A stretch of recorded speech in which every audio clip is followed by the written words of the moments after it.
Friends, welcome to my YouTube channel Hindi Shabd सागर।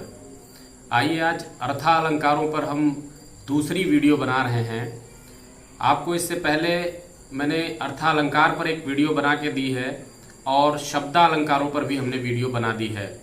अर्थालंकारों में मैंने जो वीडियो बना के दिया है उसका लिंक डिस्क्रिप्शन बॉक्स में हमने दे दिया है। अगर आप उस वीडियो को नहीं देखे हैं तो उसे वहां पर जा करके देख सकते हैं। अर्थालंकारों में मैंने उपमा अलंकार, रूपक अलंकार, उत्प्रेक्षा अलंकार, अतिशयोक्ति अलंकार, भ्रांतिमान अलंकार, संदेह अलंकार इत्यादि पर वीडियो बना दिया है। परंतु परीक्षाओं में सिर्फ इतने अलंकार से ही काम नहीं चलता है। कुछ और अलंकार है जो बार बार परीक्षाओं में, चाहे वो कंपटीशन का हो चाहे एकेडमिक हो, उसमें बार बार पूछे जाते हैं। अर्थालंकारों की संख्या बहुत ज़्यादा है, लेकिन जितने भी मुख्य अलंकार परीक्षा में पूछे जाते हैं और उनके जो एक उदाहरण, जो बहुत सेट उदाहरण है, जो बहुत प्रसिद्ध उदाहरण है, वही बार बार पूछे जाते हैं। उन सब मुख्य अलंकार जो अर्थालंकार के बचे हुए हैं वो, और उनके प्रसिद्ध उदाहरण जो बार बार परीक्षाओं में पूछे जाते हैं, उन सब पर आज हम इस वीडियो में चर्चा करने वाले हैं। तो आप निश्चित रूप से एकदम कंसंट्रेट होकर के हमारी इस वीडियो को देखें और जो बचे हुए इम्पोर्टेंट अलंकार, अर्थालंकार के बचे हुए हैं, उन सब पर आज हम यहाँ पर चर्चा कर देने वाले हैं। तो आइए शुरुआत करते हैं। अर्थालंकार में जो बचे हुए अलंकार हैं उनकी जो मुख्य हैं, परीक्षाओं में बार बार पूछे जाते हैं। आइए शुरुआत करते हैं। सबसे पहले एक अलंकार बार बार परीक्षा में पूछा जाता है, विभावना अलंकार। बहुत बार परीक्षा में पूछा जाता है, चाहे आप कंपटीशन दे रहे हो चाहे आप एकेडमिक दे रहे हो, ये बार बार परीक्षाओं में पूछा जाता है। विभावना अलंकार की परिभाषा क्या होती है, इसका एक प्रसिद्ध उदाहरण भी हमने लिख रखा है। बार बार ये पूछा जाता है। पहले इसकी परिभाषा आप समझ लें। जहां काव्य में बिना कारण के ही कोई कार्य होता हुआ दिखाया जाए। आप निश्चित रूप से मान के चलिए, कोई भी काम हम करते हैं, कोई भी कार्य होता है तो उसका कोई ना कोई कारण अवश्य होता है। लेकिन अगर कारण ना हो फिर भी कार्य हो, तो जहां पर काव्य में ऐसी परिस्थिति दिखाई जाती है कि बिना कारण के ही कार्य होता हुआ दिखाई पड़ता है, वहां पर विभावना अलंकार होता है। ऐसे आप उदाहरण से समझें कि देखने का जो कारण है वो आंख है, और अगर हमारे पास आंख ही ना हो फिर भी हम देख रहे हो, ऐसा काव्य में दिखाया जाए। यानी देखने का कारण ही ना हो फिर भी दिखाई दिया जाए, यानी दिखाया जाए, तो वहां पर, यानी जब कारण ना हो तब भी कार्य हो, तो वहां पर विभावना अलंकार माना जाता है। आइए उदाहरण से बात समझते हैं। एक उदाहरण है, यहाँ बहुत प्रसिद्ध उदाहरण है, बहुत बार परीक्षा में पूछा जाता है कि बिनु पद चले सुनय बिनु काना, कर बिन करम करे विधि नाना, आनन रहित सकल रस भोगी, बिनु बानी वक्ता बड़ जोगी। चौपाई का भी ये उदाहरण है, बहुत प्रसिद्ध उदाहरण है चौपाई का, लेकिन इसका अर्थ आप समझें तो यहाँ पर विभावना अलंकार है। क्यों? क्योंकि मैंने बताया आपको कि बिना कारण के ही कार्य होता हुआ दिखाई दे। अब यहाँ आप देखें कि बिन पद चले, यानी बिना पैर के ही चलता है। चलने का कारण तो पैर होता है, लेकिन बिना पैर के ही चलता है। सुने बिनु काना, और बिना कान के ही सुनता है, जबकि सुनने का कारण कान है। अगर कान नहीं तो कैसे आप सुनेंगे, लेकिन अगर बिना कान के ही सुनता हो, यानी कारण ना हो फिर भी वो कार्य हो रहा हो। यहां पर भी देखें, कर बिन करम करे विधि नाना। कर माने हाथ होता है, बिना हाथ के ही अनेक प्रकार के कार्य करता है। आनन रहित सकल रस भोगी, आनन रहित है अर्थात मुख नहीं है, फिर भी सकल रस भोगी, सभी रस को भोगने वाला है। बिनु बानी वक्ता बड़ जोगी, बिना बाणी के ही, बिना जबान के ही वो वक्ता बड़ जोगी, बहुत बड़ा वक्ता है। यानी कहने का तात्पर्य है कि जो भी कारण उस कार्य के हैं वो नहीं है कारण, फिर भी कार्य हो रहा है। और जहां पर ऐसे उदाहरण आएंगे काव्य में कि बिना कारण के ही कार्य हो, वहीं पर विभावना अलंकार होता है। एक दूसरा उदाहरण भी आज देख ले, एक लाइन का, कि बदनहीन सो ग्रसय चराचर, पान करे जे जाहि। अब यहां पर देखिए, बदनहीन है, कोई भी चीज ग्रसना, खाना, इसके लिए क्या होता है, कारण तो मुंह होना चाहिए। और जिस व्यक्ति के पास बदन ही नहीं है, वो कैसे उस चीज को ग्रसेगा, यानी बिना बदन के, यानी बिना कारण के ही वो यहाँ पर कार्य हो रहा है। पान करे अर्थात बिना बदन के कोई पान कैसे कर सकता है, यहाँ पर भी कारण उपस्थित नहीं है फिर भी कार्य हो रहा है, अर्थात यहाँ पर भी विभावना अलंकार है। आइए हम अगले अलंकार की तरफ बढ़ते हैं। एक बहुत प्रसिद्ध अलंकार है दृष्टांत अलंकार। ये भी परीक्षा में बहुत बार पूछा जाता है। इससे संबंधित चूंकि हाई स्कूल और इंटर के पाठ्यक्रम में भी बहुत सारे ऐसे दोहे, बहुत सारे ऐसे काव्य की पंक्तियां हैं जो दृष्टांत अलंकार के संदर्भ में हैं, इसलिए ये परीक्षा में आपसे बार बार पूछा जाता है, कंपटीशन के एग्जाम में बार बार पूछा जाता है। आइए इसको हम समझ लेते हैं। दृष्टांत अलंकार क्या होता है कि जहां पर उपमेय और उपमान दोनों के साधारण धर्म में भिन्नता हो, फिर भी बिंब प्रतिबिंब का भाव दिखाया जाए। यानी उपमेय और उपमान दोनों के साथ, यानी उपमेय जो वाक्य है और उपमान दूसरा वाक्य है, दोनों के साधारण धर्म में बिल्कुल भिन्नता है, फिर भी बिंब प्रतिबिंब का भाव दिखाया जा रहा है। कहने का तात्पर्य आप ऐसे समझ लें कि पहले कोई बात इसमें कह करके फिर उसी को स्पष्ट करने के लिए उसी से मिलती जुलती कोई अन्य बात कही जाती है। यानी कोई बात पहले कह दी जाती है और फिर उसको स्पष्ट करने के लिए उसी से मिलती जुलती कोई अन्य बात कही जाती है। दोनों वाक्य अलग अलग होते हैं, लेकिन दोनों के साधारण धर्म में भी भिन्नता होती है, परंतु दोनों के बीच में बिंब प्रतिबिंब का भाव दिखाया जाता है। आप इसको समझे उदाहरण से। यहां पर दिया है बसय बुराई जासु तन ताही को सम्मान।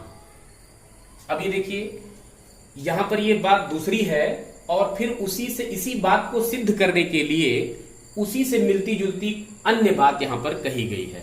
यहां पर कहा गया कि बसय बुराई जासु तन ताही को सम्मान, यानी जिसके अंदर बुराई निवास करती है, अर्थात जो व्यक्ति बुरा होता है, ताही को सम्मान, समाज में उसी को सम्मान मिल रहा होता है। अब एक बात ये कह दी गई। अब इसी का बिंब प्रतिबिंब भाव दिखाने के लिए यहां दूसरी पंक्ति कही गई कि भलो भलो कहीं छाड़िए खोटे ग्रह जपदान, यानी जो अच्छे ग्रह हैं, तमाम सारे ग्रह हैं, राहु केतु शनि आप जानते होंगे, यानी जो अच्छे ग्रह हैं भलो भलो कहीं छाड़िए, उनको भला कह करके, अच्छा कह करके छोड़ दिया जाता है। और खोटे ग्रह जपदान, खोटे ग्रह के लिए जप और दान की प्रक्रिया की जाती है। तो कहने का मतलब ये कि दोनों के साधारण धर्म में भिन्नता है, परंतु फिर भी बिंब और प्रतिबिंब का भाव यहाँ पर दिखाया गया है। क्योंकि पहले एक लाइन की बात कोई कह दी जाती है और फिर उसी को स्पष्ट करने के लिए उसी से मिलते जुलते कोई अन्य कथन उस पंक्ति में कहा जाता है, और ऐसा जहां पर होता है वहां पर दृष्टांत अलंकार होता है। एक और देख लें आप, यहाँ पर उदाहरण बहुत प्रसिद्ध है। दुसह दुराज प्रजान को क्यों न बढ़े दुख दंड, अधिक अधेरो जग करत मिली मावस रविचंद। अब यहाँ पर भी आप देखें वही बिंब प्रतिबिंब का भाव दिखाया गया। भले साधारण धर्म में भिन्नता है दोनों के, उपमेय और उपमान के। यहाँ पर देखिए दुसह दुराज प्रजान, यानी दुराज प्रजान, यानी दो राजा के प्रजा को, यानी दो राजाओं से जो प्रजा शासित हो रही है, उसका जो कष्ट है वो क्यों ना बढ़ जाए, उसका दुख क्यों ना बढ़ जाए।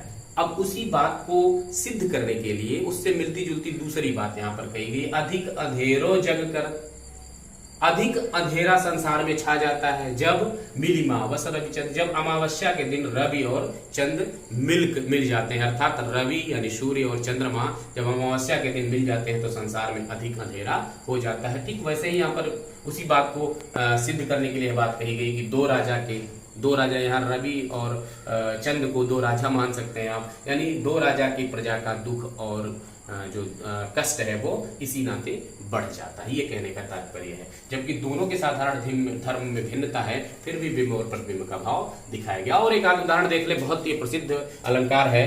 करत करत अभ्यास के जड़मति होत सुजान, रसरी आवत जात ते सिल पर परत निशान। अभ्यास करते करते जो जड़ मति है, जड़ बुद्धि है, वो भी सुजान हो जाती है, अर्थात ज्ञानी हो जाती है।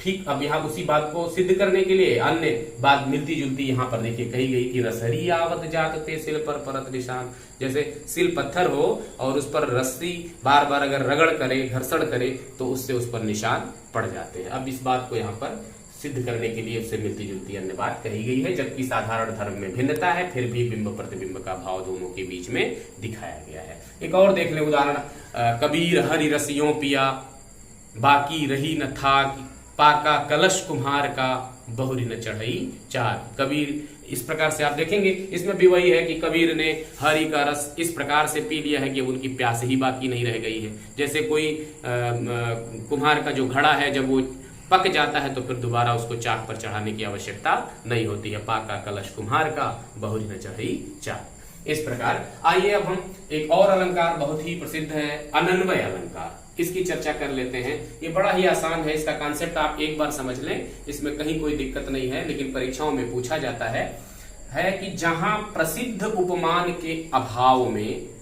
उपमेय को ही उपमान मान लिया जाए। आप जानते हैं कि उपमेय की उपमान से यहाँ पर तुलना की जा रही है, यानी कोई प्रसिद्ध उपमान होता है जिससे उपमेय को तुलना किया जाता है। अब चाहे उसमें संभावना दिखाया जाए, आपको मैंने अपने पहले वीडियो में भी बता दिया है कि जहां 3 4 5 शब्द अगर आप याद कर ले, बहुत सारे अलंकार को एकदम क्लियर कर लेते हैं। एक शब्द होता है समानता। अब आप यही देख लें इस बात को समझने के लिए, एक शब्द है समानता, समानता शब्द है, और यहां पर समानता, फिर जो है संभावना, संदेह, भ्रम, इन सब से आप अलंकार को कैसे समझते हैं। आप देखें कि जहां उपमेय में उपमान की समानता प्रकट की जाए, यानी जब उपमेय और उपमान की समानता किसी सादृश्य के कारण दिखाया जाएगा तो यहां पर उपमा अलंकार हो जाता है। जब उपमेय में उपमान की संभावना दिखाई जाती है तो वहां पर उत्प्रेक्षा अलंकार हो जाता है। जब उपमेय में उपमान का संदेह दिखाया जाता है, दुविधा की स्थिति दिखाई जाती है, तो संदेह अलंकार हो जाता है। जब उपमेय में उपमान का भ्रम कर दिया जाता है तो वहां पर क्या नाम है, भ्रांतिमान अलंकार हो जाता है।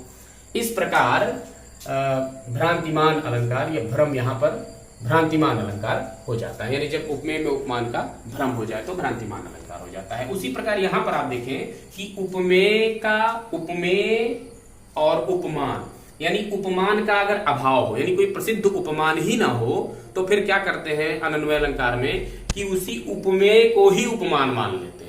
यानी कोई प्रसिद्ध उपमान हमारे पास नहीं जिससे हम उसकी तुलना करें, उसकी समानता दिखाएं या जो भी करना हो, और अगर नहीं है तो हम क्या करते हैं, उसी उपमेय को ही उपमान मान लेते हैं। अब यहां पर उदाहरण से आप समझे कि राम से राम और सिया सी सिया, राम से राम सिया सी सिया, सिरमौर बिरंच बिचार समारे। अब यहां पर देखिए राम की जो तुलना करनी है, यहां पर एक राम उपमेय और एक उसी राम को, यानी चूंकि कोई प्रसिद्ध उपमान नहीं है राम की तुलना करने के लिए, तो यहां पर राम की तुलना राम से ही कर दी जा रही है, यानी उसी उपमेय को ही उपमान बना लिया गया, क्योंकि उपमान का हमें अभाव दिखाई दिया।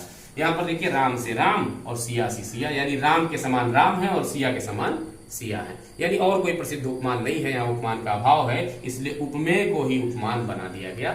यहाँ पर अनन्वय अलंकार है। और एक आप देख लें उदाहरण, नागर नंद किशोर से नागर नंद किशोर, यानी नागर नंद किशोर के समान नागर नंद किशोर है। यानी कहने का तात्पर्य कि अगर उपमान का अभाव हो काव्य में, तो उपमेय को ही अगर उपमान की तरह स्वीकार कर लिया जाए, उसको स्पष्ट किया जाए, तो वहां पर अनन्वय अलंकार होता है। अलंकार की तरफ बढ़ते हैं। एक बहुत प्रसिद्ध अलंकार है प्रतीप अलंकार। प्रतीप अलंकार की स्थिति उपमा अलंकार से ठीक विपरीत की स्थिति है।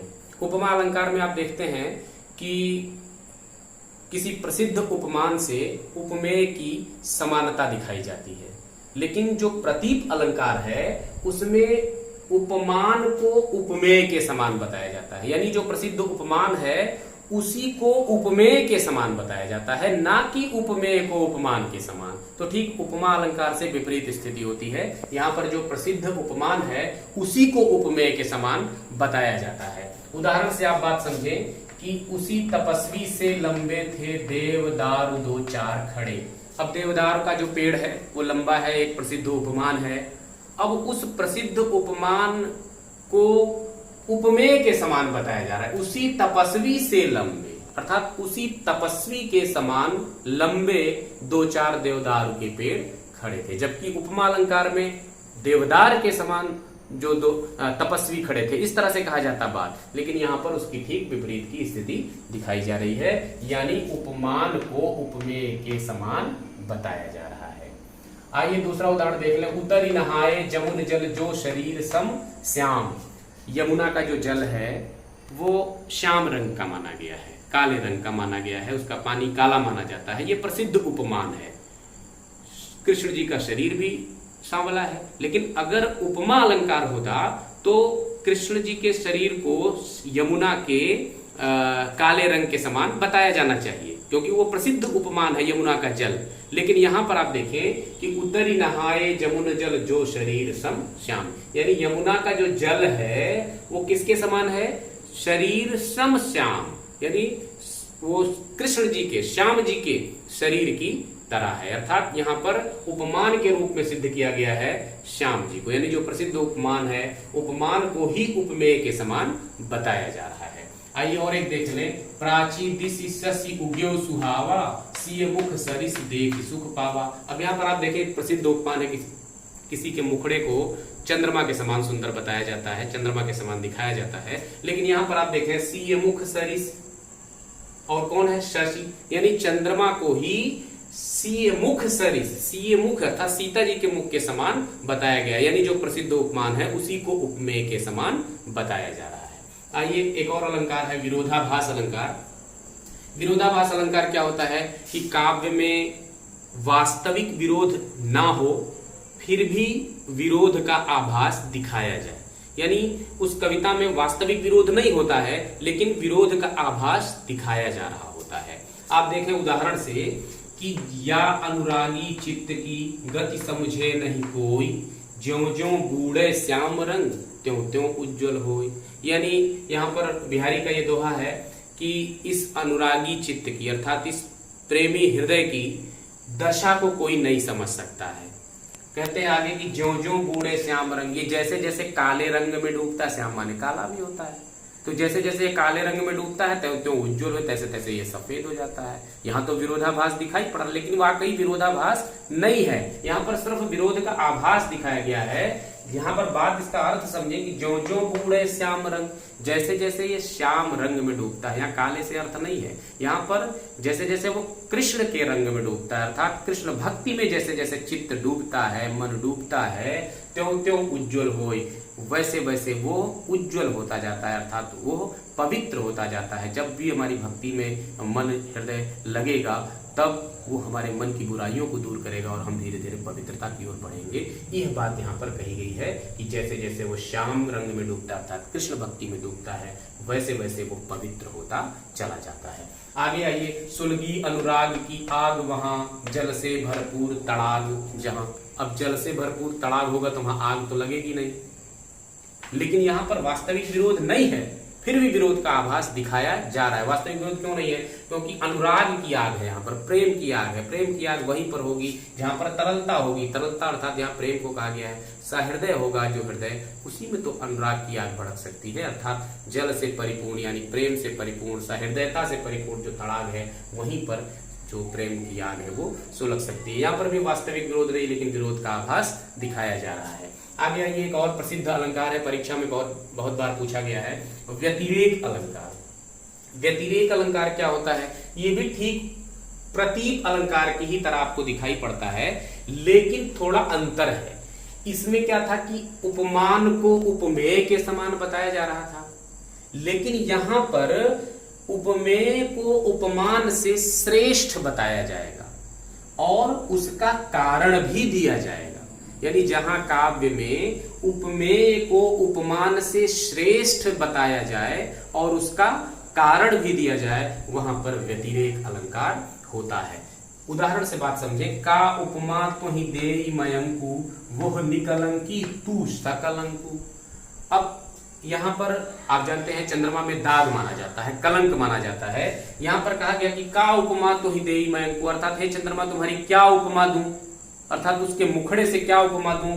वह निकलंकी यानी जिसकी जो उपमेय है उसके मुखड़े को कहा गया कि निकलंकी, उसमें कोई कलंक नहीं है। और तू सकलंकु, तू तो कलंकित है, अर्थात तेरे अंदर दाग है। यानी यहाँ पर जो प्रसिद्ध चंद्रमा उपमान था मुखड़े का, प्रसिद्ध सुंदरता का उपमान था उसको क्या कहा गया, यहाँ पर हीन भाव से दिखाया गया, अर्थात उपमेय को श्रेष्ठ दिखाया गया, उपमान को ही कमतर आंका गया। और ऐसे जगहों पर आपका व्यतिरेक अलंकार होता है। यहाँ पर भी देख लिया, सीय मुख समता पाव किम चंद बापुरो रंग, यानी सीय मुख समता पाव किम, अर्थात सीता जी के मुखड़े को क्या पाएगा, कौन, चंद्रमा, यानी फिर यहाँ पर चंद्रमा वो प्रसिद्ध उपमान है और उसको यहाँ पर श्रेष्ठ नहीं दिखाया गया, बल्कि सीता जी के मुखड़े को यहाँ पर उससे श्रेष्ठ दिखाया गया, उसका कारण भी दिया गया, इसलिए यहाँ पर भी व्यतिरेक अलंकार है। आइए एक और अलंकार की तरफ बढ़ते हैं, अन्योक्ति अलंकार। अन्योक्ति अर्थ इसके शब्द से ही स्पष्ट हो रहा है, अन्य के प्रति कही गई उक्ति, यानी यहाँ पर क्या होता है कि किसी प्रस्तुत वस्तु का वर्णन कर दिया जाता है और उसी के माध्यम से अप्रस्तुत की व्यंजना की जाती है, यानी वहां पर वो प्रस्तुत नहीं है बल्कि अप्रस्तुत है और उसी की व्यंजना की जाती है। अब यहाँ पर क्या होता है कि कभी किसी अन्य के प्रति कही गई उक्त के माध्यम से किसी के बारे में बात कर रहा होता है, यानी जो काव्य में कहा गया है वो प्रधान नहीं होता, बल्कि कवि जो कहना चाहता है वह प्रधान होता है, तो यहाँ पर अन्योक्ति अलंकार होता है। एक बहुत प्रसिद्ध दोहा है बिहारी का, जो उन्होंने अपने जिसके वो आश्रित कवि थे राजा जय सिंह, उनको सचेत करने को उन्होंने यह दोहा कहा था कि नहीं पराग नहीं मधुर मधु नहीं विकास इहि काल, अली कली ही सो विधो आगे कौन हवाल। वो उनकी नई नवोढ़ा पत्नी थी, उसके प्रेम में वो राजकाज को भुला बैठे थे। तो यहाँ पर जो ये कली और जो फूल का उदाहरण दिया गया है वो यहाँ पर प्रस्तुत तो है, लेकिन उसी के माध्यम से कवि ने अप्रस्तुत की व्यंजना की है, अर्थात यहाँ पर अपने जो राजा हैं उनको वो सचेत करना चाहते हैं, प्रधान वो यहाँ पर है, वो कली का उदाहरण यहाँ पर प्रधान नहीं है। कि जब काव्य में किसी प्रस्तुत का वर्णन करके उसके माध्यम से अप्रस्तुत की व्यंजना की जाती है, यानी कवि जो कुछ यहाँ पर कहा है वो प्रधान न होकर के जो वो कहना चाहता है, जो अप्रस्तुत है, वह प्रधान हो, तो वहां पर अन्योक्ति अलंकार होता है। तो इस प्रकार आज हमने आपको बहुत सारे अलंकार जो अर्था के मुख्य मुख्य अलंकार हैं, जो परीक्षाओं में बार बार पूछे जाते हैं, कॉम्पिटिशन्स में बार बार पूछे जाते हैं, उन सब की आज हमने यहाँ पर महत्वपूर्ण उदाहरणों के साथ, जो परीक्षाओं में भी पूछे जाते हैं, IGTs आपको मिल जाते हैं, उन सब की यहाँ पर विस्तृत चर्चा कर लिया है। निश्चित रूप से मैं उम्मीद करता हूँ कि आपको पूरी तरह से ये अलंकार समझ में आ गए होंगे। अगर आप इस वीडियो को शुरू से अंत तक ठीक से देखे होंगे तो निश्चित रूप से आपको अब अलंकार में कोई समस्या नहीं होगी। अब आप अगर हम अभी तक हमारे चैनल को सब्सक्राइब आपने नहीं किया है तो सब्सक्राइब कर लें, वीडियो पसंद आए उसे लाइक करें, दोस्तों को भी शेयर करें, और फिर अगली वीडियो में हम मिलते हैं। तब तक के लिए धन्यवाद।